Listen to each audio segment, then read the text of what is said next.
नाज़रीन, फ़लस्तीनी और अरब जंगजू तंजीमों के दरमियान एक फैसला कुन मुलाकात हुई है और उसमें इस आखिरी मार्के को, आज़ादी फ़लस्तीन के इस फाइनल मार्के को लड़ने का पूरी तरह से डिसाइड कर लिया गया है। उसका अनाउंस कर दिया गया है कि फ़लस्तीनी और अरब जो तंजीमें, जो मिडल ईस्ट की दीगर तंजीमें हैं, वो मिलकर इस एक बड़ी जंग को लड़ेंगी। तो ये अब तक की सबसे बड़ी डेवलपमेंट है जो रफ़ा ऑपरेशन के बाद जो है वो नजर आई है।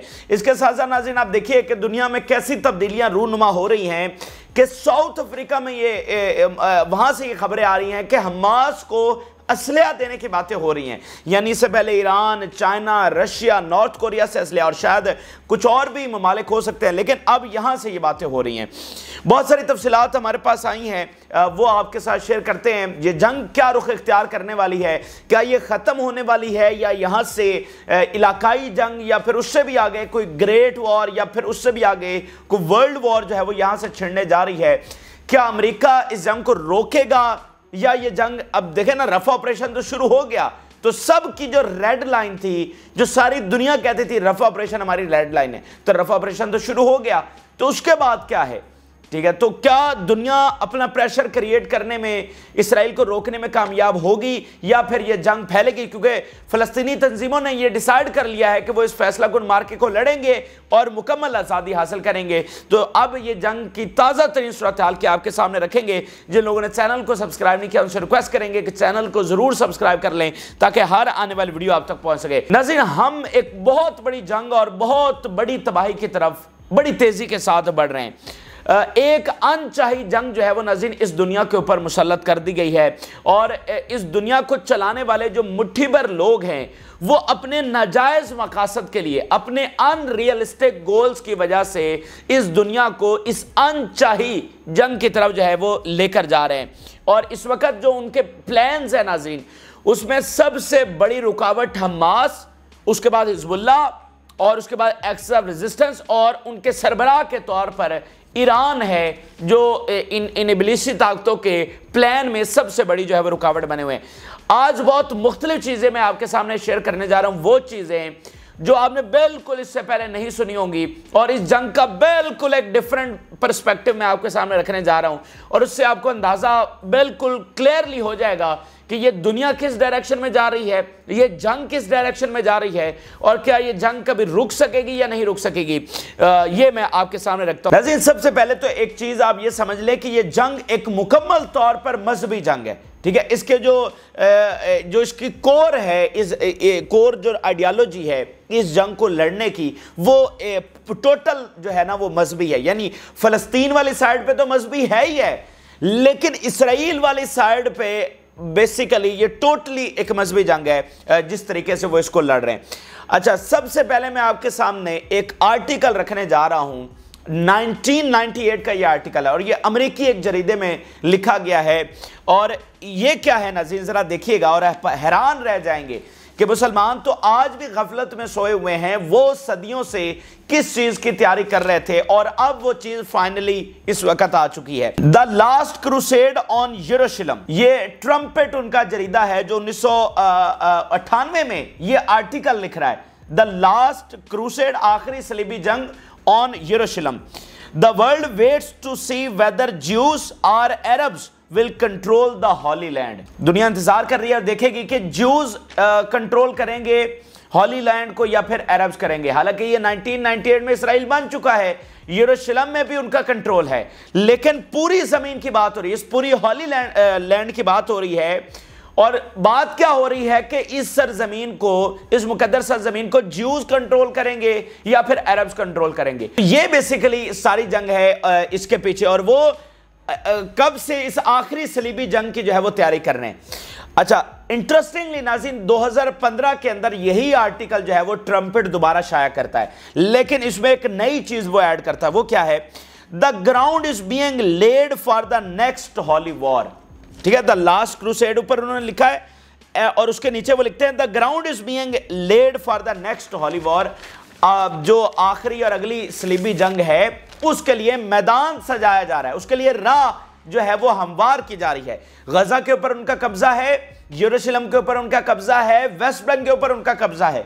लेकिन आखिरी सलीबी जंग के लिए वो कह रहे हैं कि मैदान सजाया जा रहा है। अच्छा, जब ये 1998 में ये आर्टिकल आया था तो उस वक्त मुस्लिम स्कॉलर्स ने ये समझा, क्योंकि उसके बाद 9/11 हो गया और अफगानिस्तान की जंग शुरू हो गई, इराक की जंग शुरू हो गई, शाम की, फिर लिबिया की, तो समझा गया कि शायद यही वो लास्ट क्रूसेड है, ठीक है। लेकिन फिर 2015 में ये आर्टिकल आता है, इसका मतलब वो वाली जो जंगें थी वो लास्ट क्रूसेड नहीं थी। तो इट्स मीन कि ये जो इस वक्त सिनेरियो हम देख रहे हैं, ठीक है, 2015 में उन्होंने कहा कि ग्राउंड सजाया जा रहा है, मैदान हमवार किया जा रहा है। तो ये जो इस वक्त जो जंग हम देख रहे हैं, ये वो जंग है जो आ चुकी है, आखिरी सलीबी जंग इस हॉली लैंड को कंट्रोल करने की। अच्छा, डेफिनेटली इसमें दुनियावी मकासद भी हैं, यानी वो तेल के ज़खायर का जो, तेल और गैस के ज़खायर का जो मामला है, शिपिंग लेन्स को कंट्रोल करने का ये मामला है, और असले असास कंपनीज की जो लॉबी है कि वो हमेशा जंगें करवाती हैं और जंगों के जरिए अपना असलहा बेचती है, और इस जंग की वजह से उनका असलहा जो है वो रिकॉर्ड सेल के ऊपर चला गया है। फिर दुनिया में मकसद ये भी है कि आपको खूबसूरत तरीन और कीमती तरीन ज़मीन का टुकड़ा मिल रहा है, ठीक है। तो दुनियावी मकसद नो डाउट इसके हैं और इसके साथ अटैच हैं, लेकिन जो कोर पर्पस है इस जंग का वो प्योरली रिलीजियस है और प्योरली है इस पूरे फ़लस्तीन की ज़मीन के ऊपर कब्जा करना, हैकल सुलेमानी बनाना, ठीक है, जो उनका एक पुराना मकसद है, इस हॉली लैंड को पूरी तरह से कंट्रोल करना। तो अगर आप देखें कि जब आप सोचते हैं कि यार इतना प्रेशर दुनिया का, सारी दुनिया बात कर रही है, हुकूमतें ये बात कर रही हैं, तो सारे प्रेशर के बावजूद और ये सारी हदें पार कर दी गई हैं इसराइल की जानिब से, तो उसके बाद भी इसराइल नहीं रुक रहा। यानी वो सारी ये हदें क्यों पार करता चला जा रहा है? तो उसकी वजह नाज़रीन ये है कि उसके पीछे पर्पस बहुत बड़ा है, जिसके लिए उन्होंने 2000 साल कोशिश की है।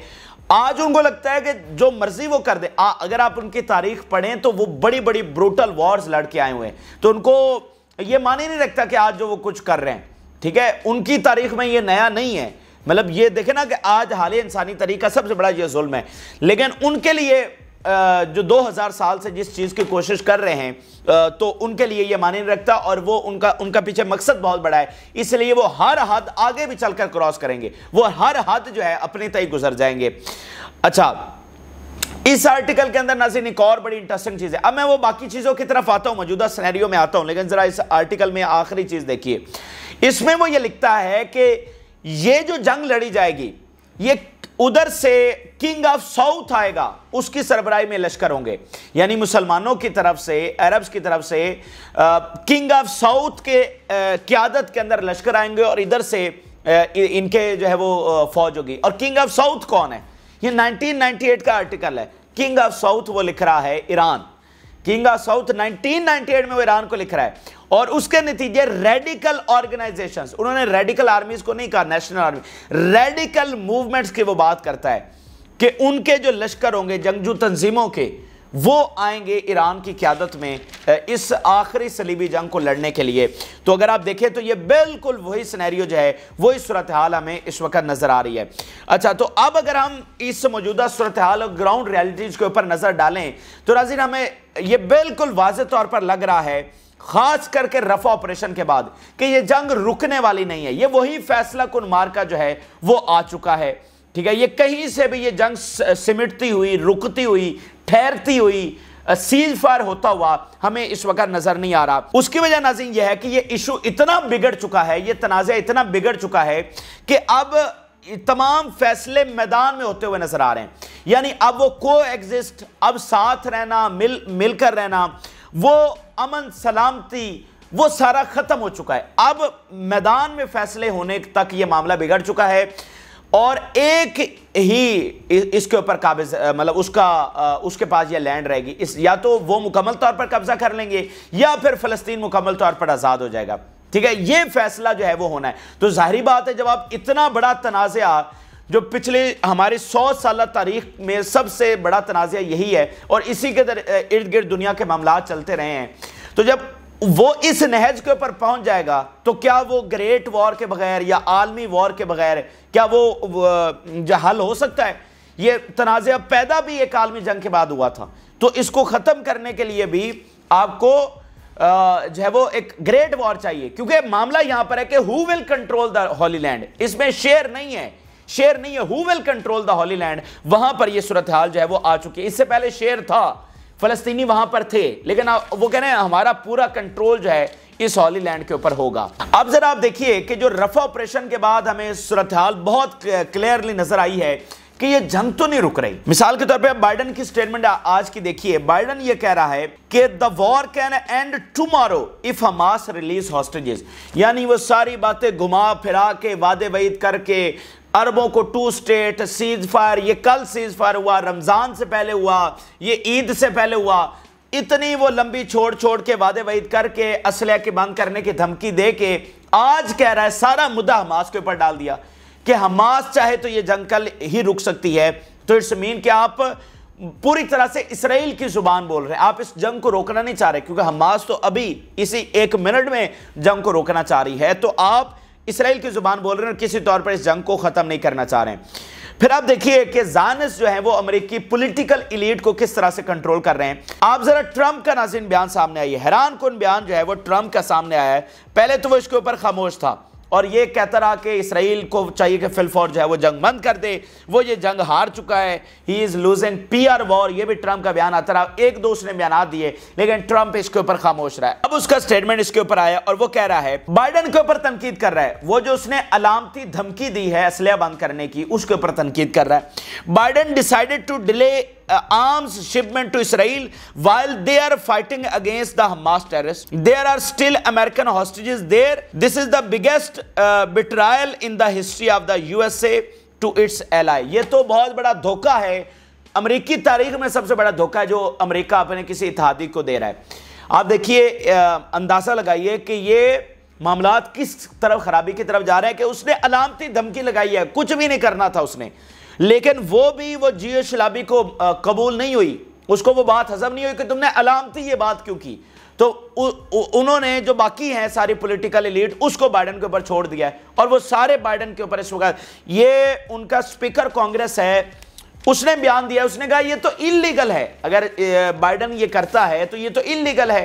और उसने नेतन्याहू को फोन किया कि अब बताएं आगे क्या करना है। अमेरिकी कांग्रेस का सदर जो स्पीकर है वो नेतन्याहू को, इसराइल के वज़ीर आज़म को फोन करके कह रहा है कि हमारे सदर ने ये एक्शन लेने की बात की है, तो आप बताएं आगे हम क्या करें। तो इस तरह से ज़ायनिस्ट जो है वो कंट्रोल कर रहे हैं और ज़ायनिस्ट ये फैसला कर बैठे हैं कि हमने ये मुकम्मल जंग लड़नी है, हमने ये पूरी हॉली लैंड को कंट्रोल करना है, ठीक है। और अमेरिका उनके सामने इस तरह से ढेर जो है वो हो चुका है। फिर अगली बात सुनिए, ट्रंप नाज़रीन खबरें ये आ रही हैं कि अपने वाइस प्रेसिडेंट के ऊपर निकी हेली को सिलेक्ट करने जा रहे हैं। और निकी हेली को अगर आप जानते हैं तो मैं आपको यह बता दूं कि नेतन्याहू को भूल जाएं, यानी निकी हेली तो मैं कहता हूं नेतन्याहू से भी ज्यादा प्रो इसराइल है निकी हेली, इतनी ज्यादा। अगर आप उसकी स्पीच और उसके सारे बयान उठाकर देख लें, इंतहाई प्रो इसराइल, मतलब उससे ज्यादा कोई प्रो इसराइल नहीं होगा। यानी आप देखें, बाइडन US हिस्ट्री का सबसे ज्यादा प्रो इसराइल, ट्रंप वो जिसने यरूशलेम को दारुल हुकूमत बनाने का कह दिया, लेकिन निकी हेली का वो सबसे ऊपर है। तो जब ऐसी लीडरशिप वहां पर आ जाएगी, यानी अब देखिए एक इलेक्शन होने जा रहे हैं, एक तरफ बाइडन है और एक तरफ ट्रंप है, और इन दोनों में से किसी को चूज करना है ना, तो जो भी वहां पर जीतेगा अल्टीमेटली तो इसराइल जीत रहा है मतलब अल्टीमेटली तो इसराइल जीता, चाहे ट्रंप जीता या बाइडन जीता। और उनकी आपस में रेस लगी हुई है ट्रंप और बाइडन की कि ज्यादा प्रो इसराइल जो है वो इस वक्त कौन है। इसके अलावा आप यूके के फॉरेन सेक्रेटरी का बयान देखिए, जिनको बड़ा समझदार और सुलझा हुआ समझ आता है। वो कह रहे हैं, David Cameron said it would be not wise for the UK to suspend arms sale to Israel despite expressing concerns over the country's planned escalation in the Rafah. Banning UK arms exports to Israel would strengthen Hamas.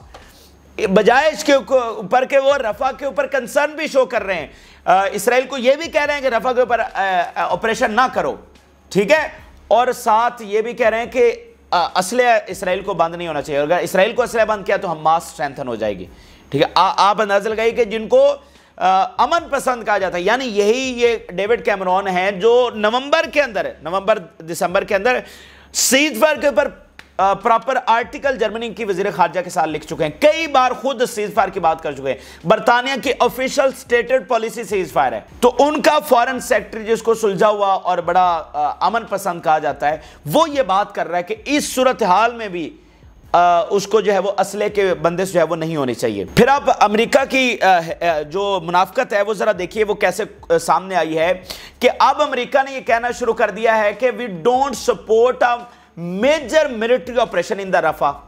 यानी इससे पहले क्या कह रहे थे कि हम रफा operation को सपोर्ट नहीं करते।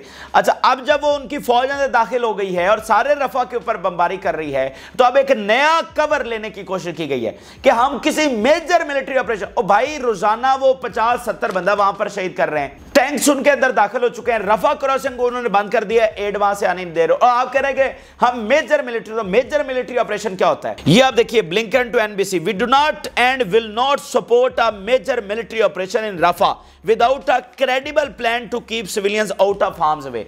कि जब तक ये हमें प्लान नहीं देते सिविलियंस को बचाने का, सिविलियंस को बचाने का मतलब सिविलियंस को क्या बचाएंगे, वो किस तरह बचाएंगे? सारे गजा के ऊपर बमबारी, सारे रफा के ऊपर बमबारी, और जी जनाब हमें प्लान दें पहले कि सिविलियंस को कैसे बचाना है। तो इससे आप अंदाजा लगाते जाइए कि ज्यूइश लॉबी वहां पर कैसे कंट्रोल कर रही है, और ये उनके सामने मजूर हो चुका है। अमेरिकी इंतजामिया जो है वो मजूर हो चुकी है ज्यूइश लॉबी के सामने, और इनमें वो दमखम नहीं है कि ये ज्यूइश लॉबी को या इसराइल को मजबूर करे।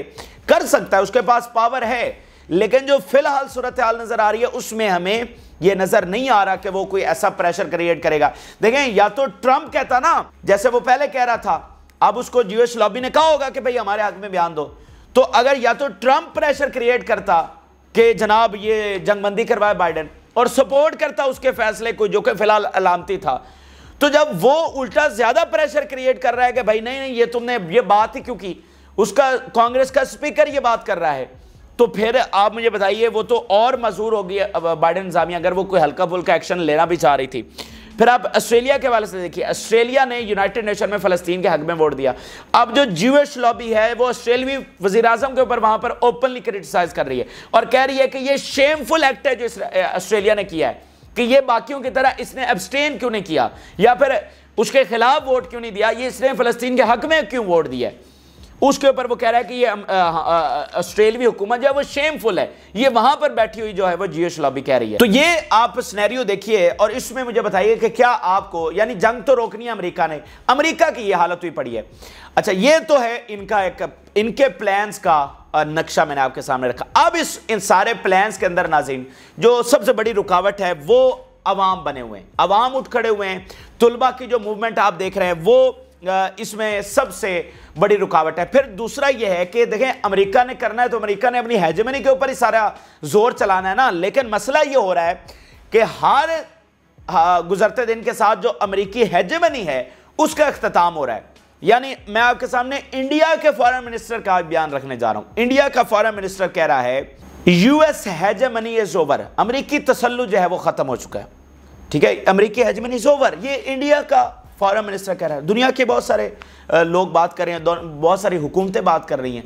ठीक है, तो जब आपकी हेजेमनी नहीं रहेगी तो आप वहां पर बैठे 100 प्लान बनाते रहें, वहां अमेरिका में बैठी ज्यूइश लॉबी 100 मजबूत होती रहे, तो जब अमेरिका की पावर ही नहीं होगी तो फिर वो अपने प्लान्स को कैसे एग्जीक्यूट करेगा। फिर आप देखिए कि जो पब्लिक है वो सबसे बड़ा डिसाइडिंग फैक्टर। आप तुलबा की जो मुहिम है वो आलमी मुहिम बन चुकी है और इस वक्त 3000 स्टूडेंट्स गिरफ्तारियां दे चुके हैं और उसके नतीजे में ये मुहिम और बढ़ती चली जा रही है। और आप देखिए ये किस तरह के पोस्टर्स उनकी जानिब से शेयर किए जा रहे हैं। Vietnam 1967, South Africa 1985 and Palestine 2024 we will win. Vietnam की जंग इन्होंने बंद करवाई थी, ठीक है, मुजाहरे करके, और आज वो कह रहे हैं कि 2024 के अंदर हम मुजाहरे करके ये जंगबंदी गजा के अंदर करवाएंगे, वी विल विन। तो वो इस हद तक कमिटेड हैं। तो इनके प्लान्स में सबसे बड़ी रुकावट जो है वो इस वक्त स्टूडेंट्स बने हुए हैं। ये जो सारा कुछ स्टूडेंट्स के ऊपर क्रैकडाउन हुआ है ये सारा इन्होंने, ज्यूइश लॉबी ने करवाया है। ये अमेरिका में इसकी कोई मिसाल नहीं मिलती जो इन स्टूडेंट्स के साथ इस तरह से हुआ है। फिर आप जरा एक बड़ा इंपॉर्टेंट स्टेटमेंट देखिए इस सूरत हाल को जो मैं बात कर रहा हूं कि पब्लिक का जो फैक्टर है वो सबसे डिसाइडिंग है। नॉट आईसीजे और ICC but resilience of its people will liberate Palestine rights activist. ये एक्टिविस्ट कह रहा है कि ये लोग हैं जो दरअसल फलस्तीन को आजाद कराएंगे, ना कि ये कोई आलमी अदालत है, आईसीजे है या कोई और है। तो बात यह है कि या तो इनके सारे प्लान्स के बरक्स, चाहे वो ट्रंप कुछ कह रहा है, बाइडन का कुछ प्लान है, ब्लिंकन का कुछ प्लान है, कांग्रेस का कुछ प्लान है, या तो इनको अवाम के सामने जो है वो घुटने टेकने पड़ेंगे। और अगर ये इस सब के बावजूद पूरी फोर्स इस्तेमाल करने के बावजूद पब्लिक को रोकते हैं और फिर भी जंग में जाते हैं, जिसके ज्यादा चांसेस हैं, तो फिर फतह इनका मुकद्दर नहीं है। एक तो अंदरूनी जो खलफशार है अमेरिका के अंदर बढ़ता चला जाएगा, और वहां जो मैदान अमल में जो कुछ इनके साथ होने वाली है वहां पर फतह इनका मुकद्दर नहीं है। आप जरा देखिए, सबसे बड़ी खबर हम आपके लिए लेकर आए हैं कि दमिश्क के अंदर, तारीखी दमिश्क के अंदर मुलाकात हुई है फ़लस्तीनी तंजीमों की और अरब जो बाकी मिडल ईस्ट की तंजीम है उनकी, और उसमें यह फैसला हुआ है कि we will fight and fight until victory, हम लड़ेंगे और फतह तक जो है वो हम लड़ेंगे। ठीक है, ये तमाम जंगजू तंजीमों के दरमियान जो है वो इस वक्त फैसला हो गया है। तो आप आ जाए मैदान के अंदर, और मैदान के अंदर आपको वो दर्जनों जंगजू तंजीमें आपको नजर आएंगी, और वो तमाम इतराज से इसराइल के ऊपर हमलावर होने जा रही हैं। तो आप लड़ने, हिजबुल्लाह है वहाँ पर, हौसी हैं, और बहुत सारी तंजीमें, इस्लामी रेजिस्टेंस है, कतायब हिजबुल्लाह इराकी और शाम की और जॉर्डन और मिस्र। आप ज़रा आ जाए वहाँ पर मैदान अमल में, आपको पता चल जाएगा कि आपकी फतह वहाँ पर मुकद्दर नहीं है, बल्कि इस जंग के नतीजे में, मतलब जैसे आपने खुद कहा कि who will control the holy land, तो आपको पता चल जाएगा कि इस हॉली लैंड को कौन कंट्रोल करता है। फिर आप देखिएगा दुनिया किस तरह तेजी से तब्दील हो रही है।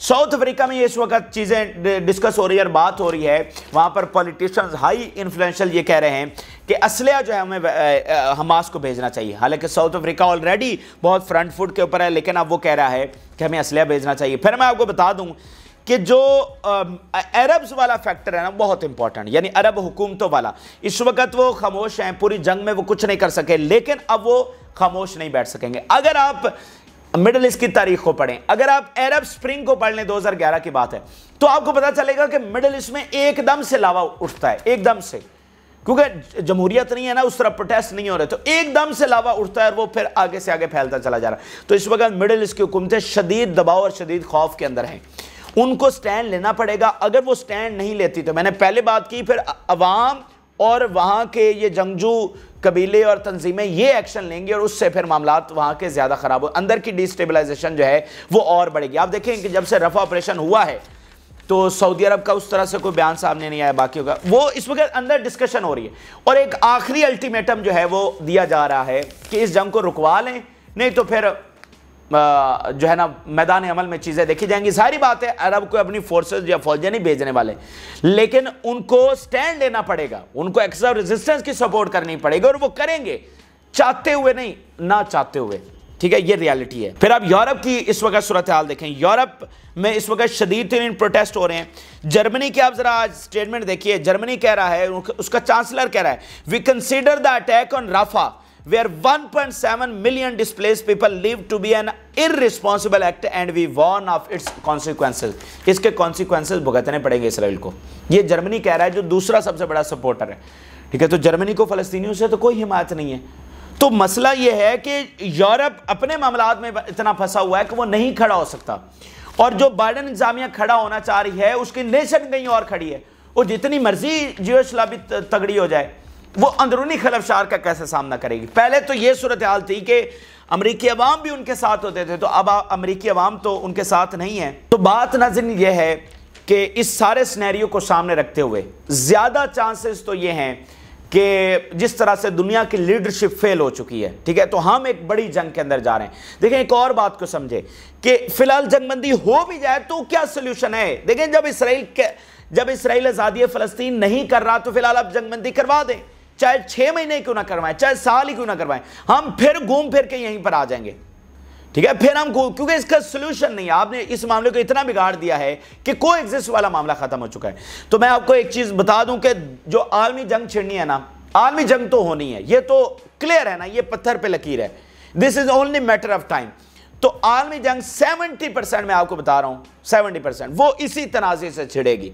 उसमें जैसे यूक्रेन का मामला है वो उस तरह फैल रहा है, वहाँ से भी बहुत बड़ा एक आगाज़ हो सकता है, लेकिन बुनियादी जो आलमी जंग छिड़ने वाली है वो इसी तनाज़े के साथ छिड़ेगी। जाहिर बात है बाकी जो कॉन्फ्लिक्ट्स, बाकी जंगें जो हैं वो कनेक्ट हो जाएंगी। देखें, रशिया भी तो यहीं मिडल ईस्ट में है, इस जंग में पूरी तरह से उसका किरदार है चाइना का, तो वो आपस में मामला जो है वो कनेक्ट हो जाएंगे। तो ये इस वक्त की सूरत हाल है। इनके जो एबलेसी प्लान है, हमास और बाकी तंजीमें खड़ी हैं और वो लड़ेंगी, मैदान अमल में फैसले होंगे। इस मामले का कोई सोल्यूशन नहीं है। ये इस वक्त के हक़ाइक़ हैं जो आपके साथ शेयर किया। आप अपनी राय जरूर आगाह करें। जिन लोगों ने चैनल को सब्सक्राइब नहीं किया उनसे रिक्वेस्ट करेंगे कि चैनल को जरूर सब्सक्राइब कर लें ताकि हर आने वाली वीडियो आप तक पहुँच सके। जय अल्लाह।